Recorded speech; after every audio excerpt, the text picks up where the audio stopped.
Hello everyone, good afternoon. We are from Group 9. So today we want to present justificatory defenses by criminal law. So our member is Yesi Aprilia, Shirley Anindia, and the last one is Dinda Areta Arkananta.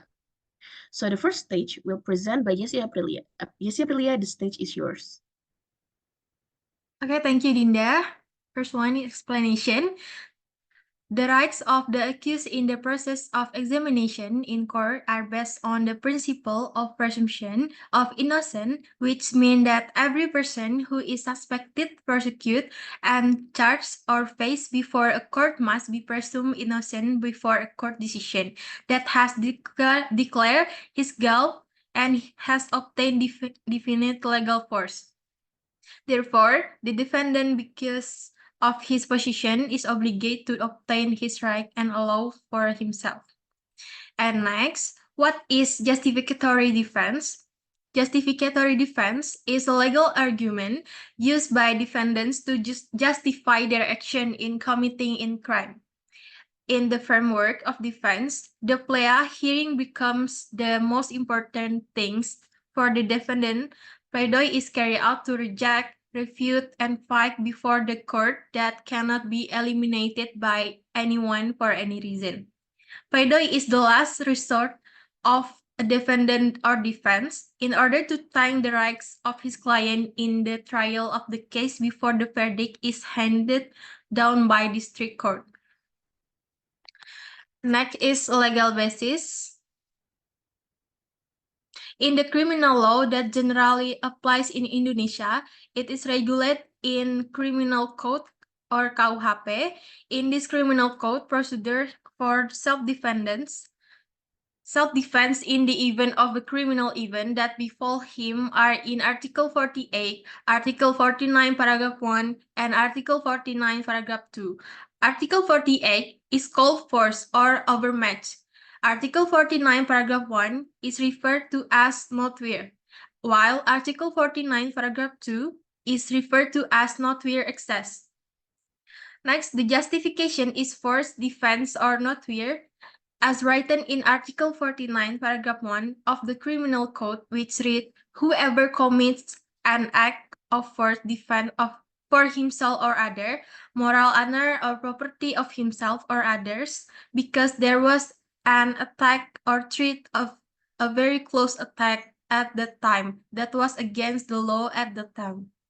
Next, Article 182, Paragraph 1, letter B, of the Code of Criminal Procedure, which say that the accused or legal counsel submit is his defense, which can be answered by the public prosecutor, provided that the accused legal counsel always has the last turn. The last one, Article 182, Paragraph 1, letter C of the Code of Criminal Procedure provide that the charge, defense, and answer to the defense shall be made in writing and after being read immediately submitted to the presiding judge of the trial in the event that accused is unable to write, the clerk records his defense. And next, elements of force defense.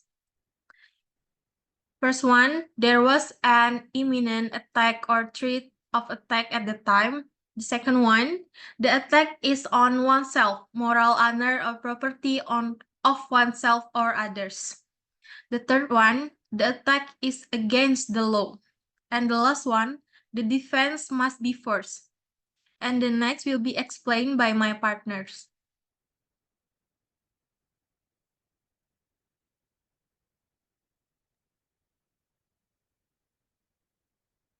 Okay, the next one is type of justificatory defenses.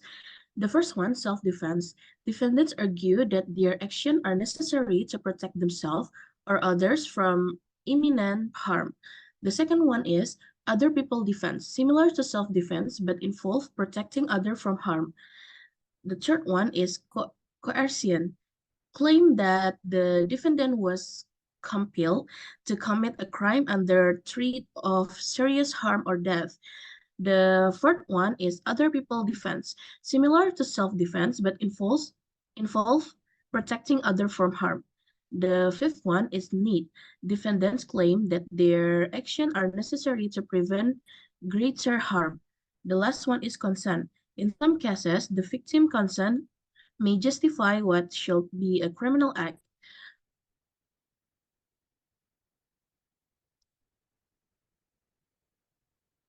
And the next one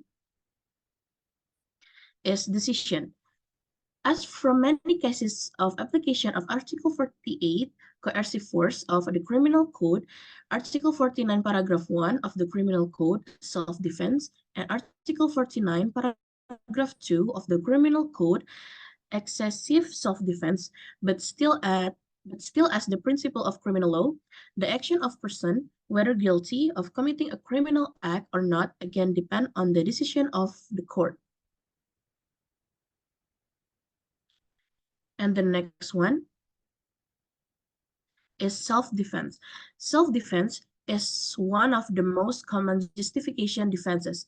It usually involves evidence that the defendant reasonable believe that they are in real danger of physical injury and that their actions are necessary to prevent such harm.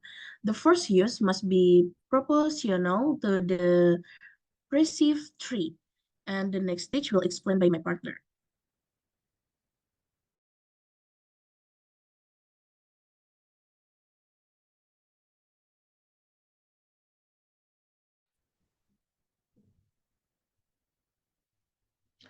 Okay, defense of others. Similar to self-defense, the defense of others involves protecting others from harm.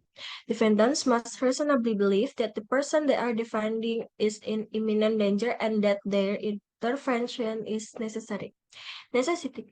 The defense of necessity claims that the defendant's actions were necessary to prevent greater harm. For example, breaking into a building to escape a fire can be justified in the defense of necessity.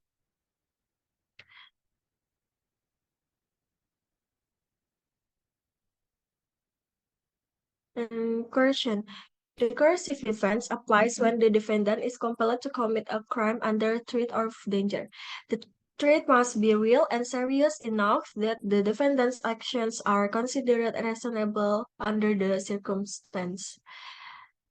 Tertiary defense. This defense justifies measures taken to protect one's property from theft, damage, or destruction. And the level of violence that can be used to defend property varies depending on jurisdiction and circumstance. The last one, assent. The defense of consent relies on the idea that the victim voluntarily consents to the defendant's action. It is often used in cases involving contact sports, medical procedures, or certain sexual activities.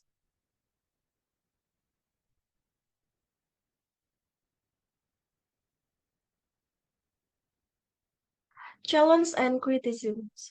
Justification defense can be difficult to apply in practice. Determining the existence of a defendant's beliefs and actions can be subjective.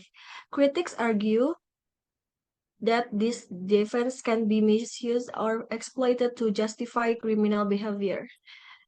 The conclusion is justification defense plays an important role in criminal law by allowing defendants to justify their actions under certain circumstances. While they provide important protection for individuals facing criminal charge, they also pose challenges in their application and interpretations. Understanding this defense is important to ensure a fair and equitable outcome in a criminal case.